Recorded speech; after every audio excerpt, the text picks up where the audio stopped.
আমলের মাধ্যমে আশা করা যায় অবশ্যই পরকালের ক্ষতির হাত থেকে আমি আপনি বেঁচে যাব। বলেন আলহামদুলিল্লাহ। পাশাপাশি দুনিয়ারও অনেক ক্ষতির হাত থেকে আমরা বেঁচে যাব যদি আমরা এই চারটা আমল করি। ঈমান ঠিক রাখি, আমল আখলাক ঠিক রাখি, সত্যের দিকে মানুষকে ডাকি, ধৈর্যের দিকে যদি ডাকি, দুনিয়ারও অনেক মুসিবত থেকে বেঁচে যাব, অনেক ক্ষতি থেকে বেঁচে যাব। তবে এরপরেও ঈমান ঠিক থাকার পরও, আমল ঠিক থাকার পরেও আল্লাহ পাক কখনো কখনো আমার আপনার ঈমানের পরীক্ষা গ্রহণ করবেন। অসুস্থতা দিয়ে আল্লাহ পাক ঈমানের পরীক্ষা করবেন। আল্লাহ পাক অনাহারে রেখে ঈমানের পরীক্ষা নেবেন। সম্পদের ক্ষতি করে, মালের ক্ষতি করে, জানের ক্ষতি করে আল্লাহ পাক ঈমানের পরীক্ষা নেবেন। আল্লাহ পাক ফসলের ক্ষতি করে ঈমানের পরীক্ষা নেবেন। এটি আল্লাহ পাক আগেই জানিয়ে দিয়েছেন। আর পরীক্ষা মানেই একটা মুসিবত, একটা কষ্ট, এবং সেখানে ধৈর্যের প্রয়োজন। এজন্য আল্লাহ রাব্বুল আলামিন বলে দিয়েছেন, ইন্নাল্লাহা মা'আস সাবিরিন, নিশ্চয় আল্লাহ ধৈর্যশীলদের সাথে থাকেন। বলেন না সুবহানাল্লাহ। নিশ্চয় আল্লাহ কাদের সাথে থাকেন? ধৈর্যশীলদের সাথে থাকেন। এবং আল্লাহ পাক শিখিয়ে দিয়েছেন, আল্লাযীনা ইযা আসাবাতহুম মুসিবা, যখন ঈমানদার ব্যক্তিরা কোনো মুসিবতের মধ্যে পড়ে, বিপদের মধ্যে পড়ে, তখন তারা প্রথমে আমি আল্লাহকে স্মরণ করে এইভাবে তারা বলে, ইন্না লিল্লাহি ওয়া ইন্না ইলাইহি রাজিউন। এটা শুধু মানুষ মরে গেলেই দোয়া নয়, যে কোনো মুসিবতের মধ্যে আপনি পড়লেই, বিপদ আসলেই আপনি এই দোয়াটা পড়তে পারেন, ইন্না লিল্লাহি ওয়া ইন্না ইলাইহি রাজিউন। নিশ্চয় আমি আল্লাহর জন্য এবং আল্লাহ তাআলার কাছেই তো আমি ফিরে যাব। অর্থাৎ সুখে থাকলেও আমার আপনার ভরসার জায়গা আল্লাহ তাআলা, দুঃখের মধ্যে পড়লেও আমার আপনার ভরসার জায়গা কোনটা? আল্লাহ তাআলা। ঈমানদারের সর্ব অবস্থায় তার কোনো হতাশা নেই, তার কোনো নিরাশা নেই, কারণ সে আল্লাহর জন্যই সব কিছুর পরিস্থিতির সম্মুখীন হচ্ছে এবং আল্লাহ পাকই তাকে উদ্ধার করবেন। আর মুসিবতের সম্মুখীন হলে যদি কোনো গুনাহের কথা মনে পড়ে, আমি তো এই গুনাহ করি, এই অন্যায় করি, এই পাপ করি, সেখান থেকে তওবা করে ফিরে আসতে হবে। কোনো গুনাহ যদি না করে থাকি, ধৈর্য ধারণ করতে হবে, কারণ মুসিবতের মাধ্যমে বান্দার মর্যাদাও বেড়ে যায়। সুবহানাল্লাহ। আমি আজকে যে আয়াতে কারিমা তেলাওয়াত করেছি সূরাতু আলে ইমরানের 4 নম্বর পারায়, এখানেও আল্লাহ পাক কিছু আমল শিখিয়ে দিয়েছেন। পরকালীন চিরস্থায়ী জীবনে মুসিবত থেকে বাঁচা এবং দুনিয়ার জীবনেও মুসিবত থেকে বাঁচার ক্ষেত্রে আল্লাহ পাক আমল শিখিয়েছেন। মানুষের একটা বৈশিষ্ট্য হলো ভুল করা। মানুষের বৈশিষ্ট্য কি? ভুল করা, ভুলে যাওয়া। ইনসান যে শব্দ, এর মধ্যে ভুল করার সম্পৃক্ততা আছে। মানুষ মানেই ভুলে যাওয়া, ভুল করা, এটা মানুষের বৈশিষ্ট্য। যে ঈমানদার সে তার ভুলকে সংশোধন করে নিবে, আর যে শয়তান সে ভুলের উপরই অটল থাকবে। আল্লাহ পাক এই বিষয়ে সূরা আলে ইমরানের মধ্যে আরো কিছু আলোচনা করেছেন। আল্লাহ রাব্বুল আলামিন বলেন, ওয়াসারিউ ইলা মাগফিরাতিম মির রাব্বিকুম ওয়া জান্নাতিন আরদুহাস সামাওয়াতু ওয়াল আরদু উইদ্দাত লিল মুত্তাকিন।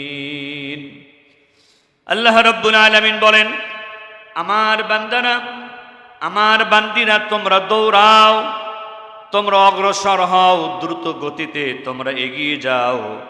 1 নাম্বার হলো ইলা মাগফিরাতিম মির রাব্বিকুম, 1 নাম্বার এগিয়ে যাও তোমরা তোমাদের মহান প্রভু আল্লাহ তাআলার ক্ষমা পাওয়ার দিকে তোমরা এগিয়ে যাও। সুবহানাল্লাহ। ইলা মাগফিরাতিম মির রাব্বিকুম, তোমার পালনকর্তার ক্ষমার দিকে তুমি দৌড়াও, এগিয়ে যাও, অগ্রগামী হও, বসে থেকো না। কোন দিকে গেলে, কোন পথে গেলে তুমি তোমার প্রভুর কাছ থেকে ক্ষমা পেয়ে যাবা, সেই দিকে তুমি দৌড়াও, সেই দিকে আগাও, সেই দিকে তুমি চেষ্টা করো।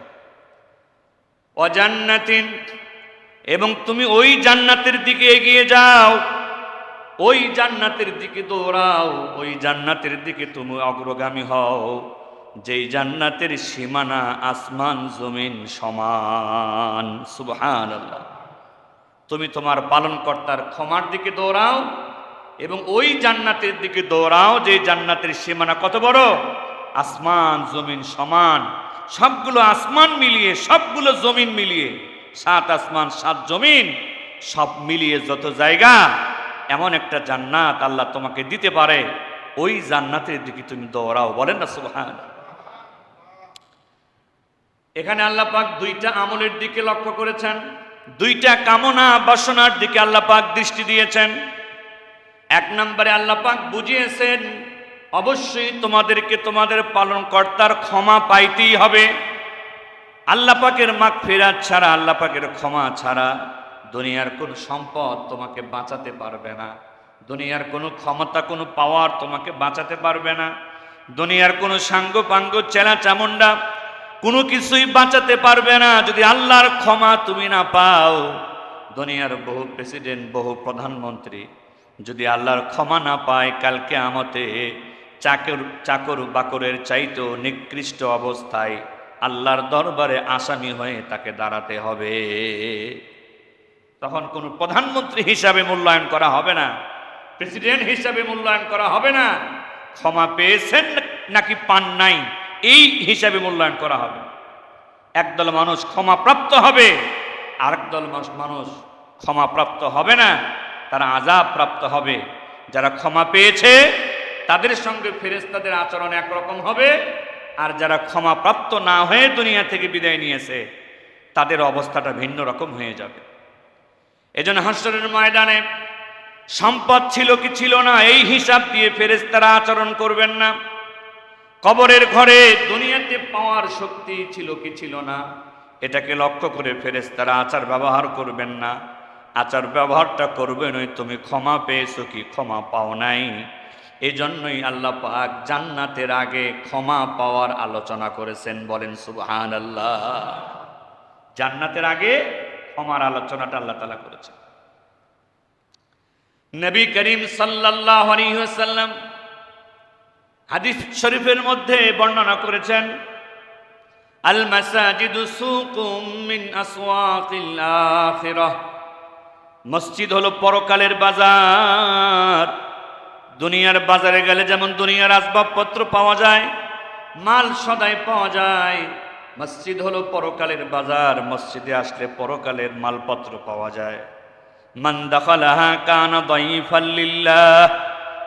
যখন আল্লাহর কোনো বান্দা মসজিদের মধ্যে প্রবেশ করে, সে ভ্যানওয়ালা নাকি রিক্সাওয়ালা নাকি দিনমজুর নাকি বাড়িওয়ালা, এই হিসাব আর করা হয় না। যখন কেউ মসজিদে প্রবেশ করে সঙ্গে সঙ্গে লোকটা আমার আল্লাহর মেহমান হয়ে যায়। আল্লাহ পাক বললেন তোমরা তোমাদের পালনকর্তার ক্ষমার দিকে দৌড়াও। নবীজি হাদিস শরীফের মধ্যে বলছেন মসজিদ হলো পরকালের বাজার, এবং এই মসজিদে যারা প্রবেশ করে তারা আল্লাহর মেহমান হয়। দুনিয়ার আমার আপনার বাড়িতে কোনো মেহমান আসলে আমি আপনি সাধ্য অনুযায়ী মেহমানকে একটু ভালো জায়গায় বসতে দেই, আমি আপনি সাধ্য অনুযায়ী মেহমানকে একটু ভালো খাবার খেতে দেই। তো যারা আল্লাহর ঘর মসজিদে এসে আল্লাহর মেহমান হয়, প্রশ্ন জাগে আল্লাহ এই মেহমানদের কি দিয়ে মেহমানদারি করেন, আল্লাহ কি খাওয়ান? নবী করিম সাল্লাল্লাহু আলাইহি ওয়াসাল্লাম হাদিস শরীফের মধ্যে বলেন যে সমস্ত লোকেরা আল্লাহর ঘর মসজিদে প্রবেশ করে আল্লাহর মেহমান হয়ে যায়, আল্লাহ রাব্বুল আলামিন দুইটা জিনিসের মাধ্যমে তাদের মেহমানদারি করেন। তিরাহুল মাগফিরা, এক নাম্বার মেহমানদারি দুনিয়ার কোনো রাজা বাদশাহ প্রেসিডেন্ট প্রধানমন্ত্রী কারো দেওয়ার ক্ষমতা নাই, একমাত্র আল্লাহ পাকে দিতে পারেন। আল্লাহ রাব্বুল আলামিনের পেয়ারা হাবিব মুহাম্মদ সাল্লাল্লাহু আলাইহি সাল্লাম বলেন মসজিদে প্রবেশ করা আল্লাহর মেহমানটাকে আল্লাহ পাক এক নম্বরে মেহমানদারি করেন, তার জীবনের গুনাহগুলো আল্লাহ মাফ করে দেন। কিরাহুল মাগফিরা, মসজিদে প্রবেশের এক নম্বর মেহমানদারি আল্লাহর পক্ষ থেকে। আল্লাহ পাক মাছ গোশত খাওয়াবেন না, মাছ গোশত তো দুনিয়ার মানুষকে খাওয়ায়। আল্লাহ পাকও যদি মসজিদে আসলে আমারে আপনারে মাছ গোশত খাওয়ায়, দুনিয়ার মেহমান আর আল্লাহর মেহমানের মধ্যে তো কোনো পার্থক্য থাকে না। আল্লাহ পাক ওই জিনিস দিয়ে মসজিদে মেহমানদারি করেন যেই জিনিস দেওয়ার ক্ষমতা দুনিয়ার কারো নাই। একজন চেলা চামুন্ডা প্রধানমন্ত্রীর ধরেন প্রচন্ড ভক্ত, সারাটা জীবন কাটিয়েছে প্রধানমন্ত্রীর পক্ষে স্লোগান দিয়ে, দলের পক্ষে মিছিল মিটিং করে, লোকটার ধরেন বয়স হয়েছে 70-80 বছর, ঠিক মতো চলতে পারে না। যদি প্রধানমন্ত্রীর কাছে দরখাস্ত নিয়ে যায়, মাননীয় প্রধানমন্ত্রী, আমি আপনার দলের সমর্থক, আপনার পাগল, কিন্তু আমি এ পর্যন্ত আপনার সরকারের কাছে বাড়ি গাড়ি চাকরি টাকা পয়সা কিছুই চাই নাই, আমি শুধু একটা জিনিস চাওয়ার জন্য আজকে হাজির হয়েছি। কি চাও তুমি? বলে আমার এই দরখাস্তটা পড়েন। প্রধানমন্ত্রী পড়ে দেখতেছে, ভক্ত লেখছে যে আমি টাকা পয়সা বাড়ি গাড়ি কিছুই চাই না, এতদিন ধরে আমি আপনার দলের ভক্ত সমর্থক, আমি এখন মারা যাব, আপনার তো অনেক পাওয়ার অনেক ক্ষমতা, আপনি আপনার ক্ষমতাকে ব্যবহার করে আমার গুনাহগুলো একটু মাফ করে দেন। এই ধরনের দরখাস্ত যদি প্রধানমন্ত্রীর কাছে যায়, প্রধানমন্ত্রী এই দরখাস্ত দেখার পরে কি সাইন করে দিবে? কি সিল মেরে দিবে? হ্যাঁ, আমি তুমি আমার ভক্ত, তোমার গুনাহ মাফ করে দিলাম। প্রধানমন্ত্রীও ডাক দিয়ে বলবে, হ্যাঁ রে পাগল, এমন একটা দরখাস্ত তুমি আমার কাছে এনেছো, যদি বাড়ি চাইতা বাড়ি বানিয়ে দিতে পারতাম, টাকা পয়সা চাইলে টাকা পয়সা দিতে পারতাম, চিকিৎসার কথা বললে আমি চিকিৎসার ব্যবস্থা করে দিতে পারতাম, কিন্তু এমন একটা জিনিস আপনি আমার কাছে চেয়েছেন, যেই জিনিসের জন্য আমি প্রধানমন্ত্রী একজন ফকির ছাড়া আর কিছু না। আপনি যেমন মিসকিন, ফকির, গুনাহ মাফ করার ক্ষেত্রে আমিও তো ফকির, আপনার গুনাহ কখন মাফ করব? আমি তো আমার গুনার টেনশনই পাচ্ছি না। অবাক করা কারবার। আল্লাহর হাবিব বলেন, মাছ গোস্ত খাইলে খুব খুশি হও, কেউ খাওয়াইলে তার প্রতি খুশি হও। আরে বেটা, আল্লাহ তার ঘরে যখন মেহমান তুমি হও, 1 নাম্বার মেহমানদারি করেন, তোমার গুনাহগুলো মাফ করে দেন, যা দুনিয়ার কেউ দেওয়ার ক্ষমতা রাখে। তুহফাতুল কারামা, মসজিদে যে আল্লাহর জন্যই প্রবেশ করে, মসজিদের আদব কায়দাগুলো মেনে চলে, মসজিদের নিয়ম নীতিগুলো মেনে চলে, ডান পা দিয়ে মসজিদে প্রবেশ করে, মসজিদে প্রবেশের জন্য বিসমিল্লাহি ওয়াসসালাতু ওয়াসসালামু আলা রাসূলিল্লাহ আল্লাহুম্মা ইফতাহলি আবওয়াব রাহমাতিক, মসজিদে প্রবেশ করে ইতিকাফের নিয়তে, মানে ইবাদতের নিয়তে প্রবেশ করে। মসজিদ থেকে বের হয়, বাম পা দিয়ে বের হয়, দোয়া পড়ে বের হয়, বিসমিল্লাহি ওয়াসসালাতু ওয়াসসালামু আলা রাসূলিল্লাহ আল্লাহুম্মা ইন্নী আসআলুকা মিন ফাদলিক। মসজিদের মধ্যে প্রবেশ করে ইবাদতে লিপ্ত থাকে, দুনিয়াবি গল্প গুজবে লিপ্ত হয় না, কোনো ফিতনা ফাসাদে লিপ্ত হয় না, হট্টগোলে লিপ্ত হয় না। মসজিদের যে নিয়ম, সামনের কাতার থেকে আগে পূরণ করা, সামনে যেখানে ফাঁকা সেখানে আগে পূরণ করা, এরপরে দ্বিতীয় তৃতীয়, এইভাবে মসজিদের যে আদব কায়দাগুলো নিয়ম নীতিগুলো আছে, এই নিয়ম নীতি আদর্শগুলো মেনে চলে যে মসজিদে থাকে, লোকটা আল্লাহর মেহমান হয়। আল্লাহ 1 নম্বরে তার গুনাহ মাফ করে, 2 নম্বরে তার দাম বাড়ায় দেয়। তুহফাতুল কারামা, মর্যাদা বাড়ায় দেন। গুনাহ তো একটা ময়লা, আমার আপনার কাপড়ে যখন কোনো ময়লা হয়, সেই ময়লা যদি সাবান দিয়ে পরিষ্কার করা হয়, তাহলে এই কাপড়টা নতুনের মতো হয় কিনা? আবারও ভালো হয়ে যায়, সুন্দর হয়ে যায়। ময়লা কাপড়ের মূল্যহীন, যে পরিষ্কার করে আবার সামনে আনবেন, মূল্য আছে কিনা? নতুন একটা কাপড় কিন্তু ময়লা লাগানো, এই কাপড় কেউ দাম দিয়ে কিনতে চাবে? কিন্তু যদি ময়লাটা পরিষ্কার করে হাজির করা হয়, তখন কিন্তু তার দাম আছে, মূল্য আছে। কাপড়ের ময়লা দূর হলে যেমন কাপড় দামি হয়, গুনার ময়লা দূর হইলে বান্দার দাম বেড়ে যায়।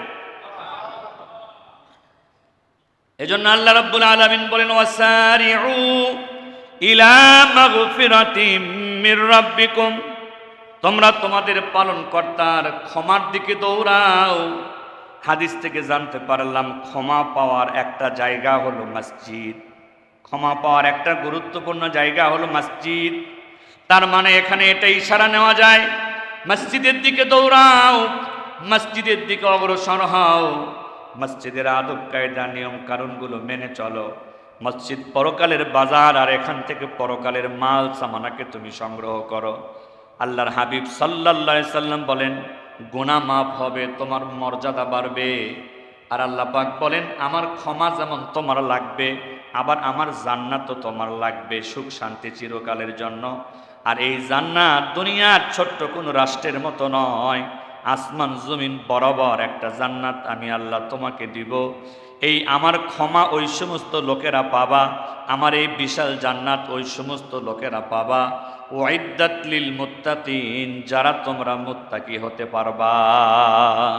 বলেন না সুবহানাল্লাহ। যারা মুত্তাকি হতে পারবা তাদের জন্য আমার ক্ষমা আছে, আর তাদের জন্য আসমান জমিন সমান জান্নাত আছে। মুসলমান ভাইরে আমার, কারা মুত্তাকি হতে পারবে তার কিছু গুণাবলী আল্লাহ তাআলা বর্ণনা করেছেন এখানে। الذين ينفقون في السراء والضراء والكاظمين الغيظ والعافين عن الناس।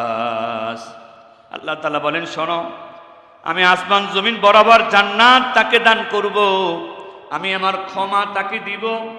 এক নম্বরে তাকে আমল করতে হবে, সে সচ্ছল হোক আর অসচ্ছল হোক, ধনী হোক আর গরিব হোক, আমার বান্দা বান্দি যেন আমি আল্লাহর রাস্তায় কিছু না কিছু দান খয়রাত চালু রাখে, অব্যাহত রাখে। ধনী হইলেও আমি আল্লাহর জন্য কিছু দান করে, গরিব হইলেও যেন সামর্থ্য অনুযায়ী অল্প হলেও আমি আল্লাহর জন্য দানটা অব্যাহত রাখে। অর্থাৎ সুখে থাকতেও যেন আমাকে না ভুলে যায়, দুঃখের মধ্যে পড়ে গেলেও যেন আমাকে না ভুলে যায়। দুই নম্বরে ওয়াল কাযিমিন আল গায়য, আসমান জমিন সমান জান্নাত আমি তাদেরকে দিব, আমি আল্লাহর ক্ষমা আমি তাদেরকে দিব যে সমস্ত বান্দা বান্দি তাদের রাগকে হজম করতে পারে।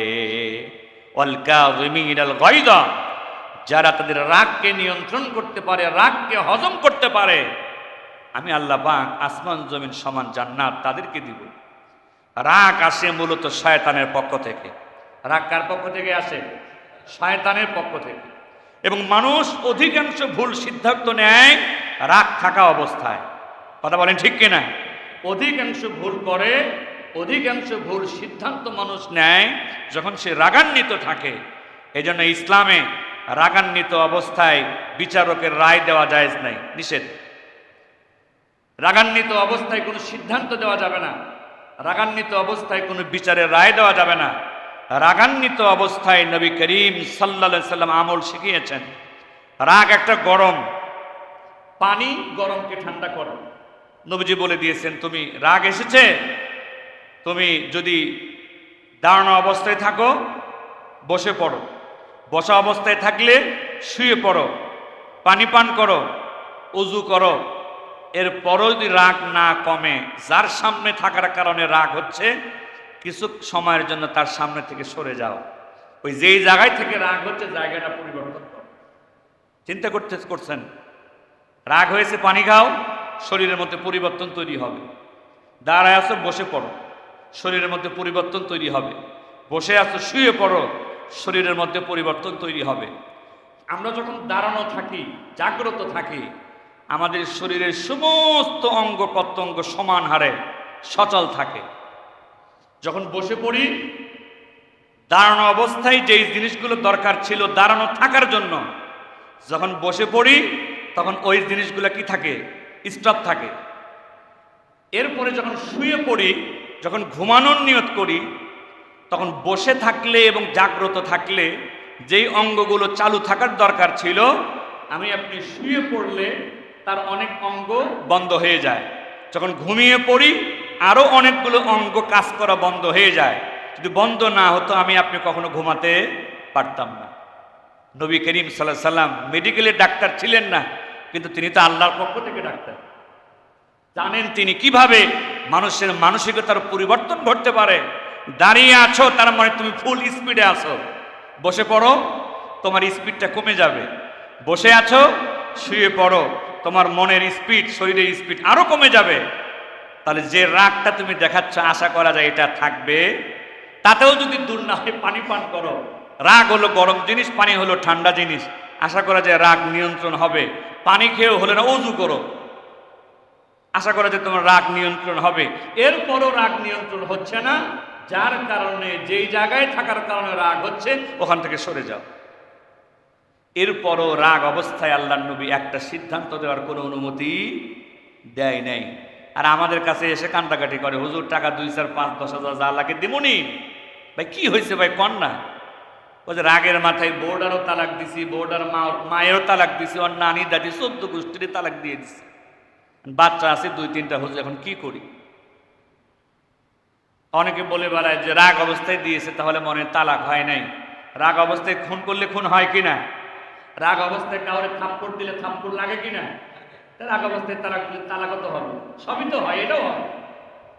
এজন্য ইসলাম আগেই আপনাকে থামিয়ে দিয়েছে, তালাক তো দেওয়া পরের কথা, তো রাগ করাই হারাম। রাগ করাই কি? রাগ যেই এসে যাবে, রাগটাকে আর চলতে দেওয়া যাবে না।